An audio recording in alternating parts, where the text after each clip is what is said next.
Greetings, peace be with you. In this video, I'm going to be sharing with you my approach that I'm going to be taking moving forward into Ramadan so that I can not only maintain my muscle but continue to be building more muscle and more strength during these next 30 days. Now, just as a disclaimer, this is the first time that I'm following through with actually observing Ramadan. So whether I will be successful or not will be determined in terms of the end of Ramadan, whether I actually gain the muscle or not. But I'm going to be sharing with you my approach and how I'm going about things in this video. Okay? Now, first and foremost is the number one rule that no matter whether you're fasting, whether you're not fasting, whether you're training, okay? The number one thing that you must follow in order to gain muscle and strength is progressive overload, okay? This is common sense, but common sense is not always common practice.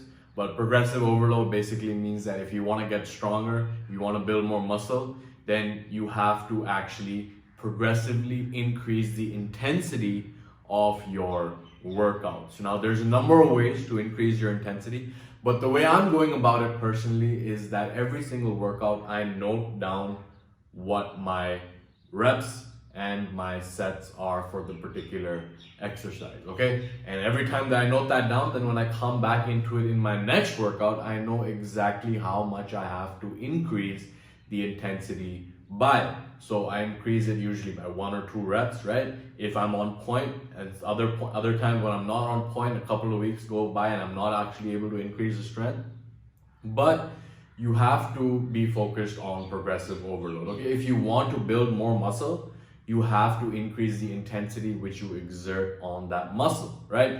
And it doesn't matter whether you're doing body weight training, you're lifting weights, whatever it is that you're doing, in any area that you're training, in order to increase your ability to show up with that training, to gain muscle, to gain mass, you have to increase the intensity of the workouts. And me personally, like I said, I increase the reps, I increase the intensity of the workouts when I reach a certain number of reps. Okay, if you are interested in doing what I'm doing right now, you can check out the link below to the body weight challenge. Okay, I'm increasing the intensity of the exercises as I reach a certain strength standard within that particular exercise, right? For example, if I can do, let's say I can do 10 push-ups with perfect form, then I increase the intensity of that to feet elevated push-ups, right? So I can maybe only do like 5 to 6 reps with feet elevated push-ups.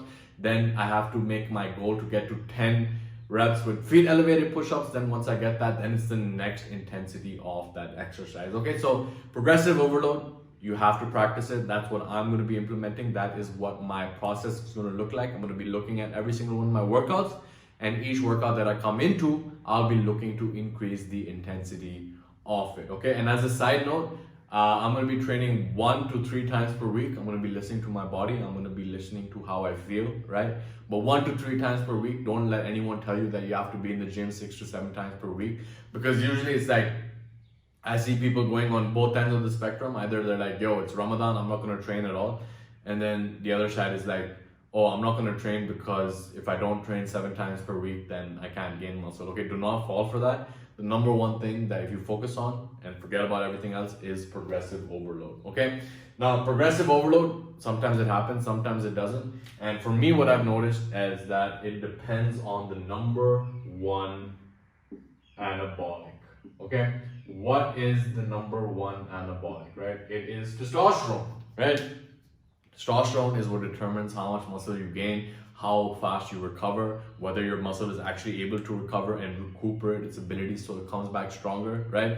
And the number one anabolic state that your body can enter is sleep, okay? Now, this is going to be my number one challenge during these next 30 days, because the first meal opens up at around like 3:45 a.m., right? And the last meal, like Sehri and Iftar, is at 3:45 is Sehri, and then Iftar is around 6:45, and it's going to keep changing throughout the rest of the month, right? Now, this actually brings in challenge into my sleep. Over the past few days, I've actually noticed it. Like yesterday, I was awake from 3 a.m. to like 9:30 p.m. and I was very tired. I couldn't even function during that day, and my sleep was not on point. I didn't recover, right? I was just like going about my day like, not like a zombie, but it was not where I wanted to be, right? I wouldn't be able to actually stack up that progressive overload yesterday. Now today I actually slept for like 10 hours, making up for the sleep yesterday, and that was when I woke up at 3 a.m. and I had my seri, and then I went back to sleep, and then I woke up at 9 a.m. after that, right? So I recuperated my sleep over there, but in this process, what I'm thinking about right now is that I'm gonna be sleeping around 10:30 p.m., waking up at 3 a.m., eating, and then going back to sleep, and then waking up at like 6:30 a.m., right? Personally, like I strive for about 7.5 hours of sleep, but again, the quantity of sleep is not as important as the quality of sleep. Are you getting that deep sleep where your body's actually recovering and releasing that testosterone? Because if you're getting that light sleep, you can get a lot of it, but your body won't actually tap into its growth hormone and testosterone production. Okay, so I'm going to be experimenting with this coming up with my sleep cycles. And in order for you to continue making those gains, you have to make sure that your sleep is on point, that you're refreshed, that you're energized, so that you can actually show up with the ability to progressively overload. Okay?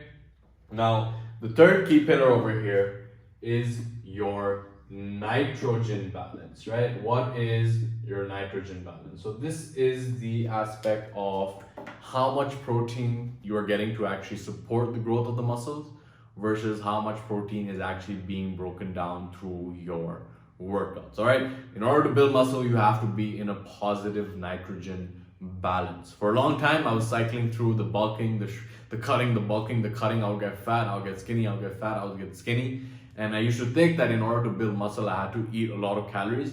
But the reality is that you can be in a caloric deficit and still eat at a positive nitrogen balance, right? And that is when you are eating protein that actually supports that muscle growth. So you have to look at what your numbers are, okay? But the general benchmark is to eat about, like the general recommendation is like 1 gram of protein per pound of body weight. I personally do not hit that at this point. I go for about 0.65 to 0.75 grams of protein per pound of body weight. And my sources, my go-to sources are eggs, and I eat meat sometimes. I'm actually reducing my consumption of it, but eggs are the primary one for me. And then lentils as well, they have way more carbs, but they have some protein as well. It's an incomplete protein, understand?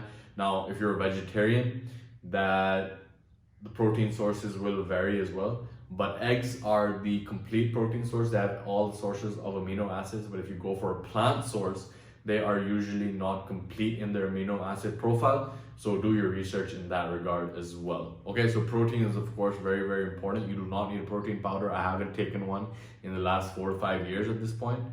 Maybe little bit less, I'm not sure. I don't even remember the last time I got protein powder. But don't fall for the myth that you need the protein powder, as long as you are keeping up with your protein recommendations, whether it's through eggs, whether it's through lean meats, whether it is through plant proteins as well.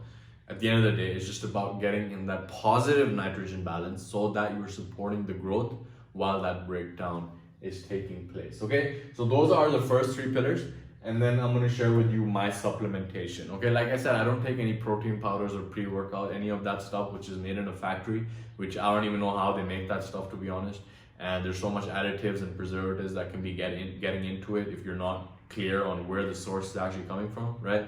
But at this point, I am supplementing with first and foremost Shilajit, right? I made a separate video on this, I'll link out to it.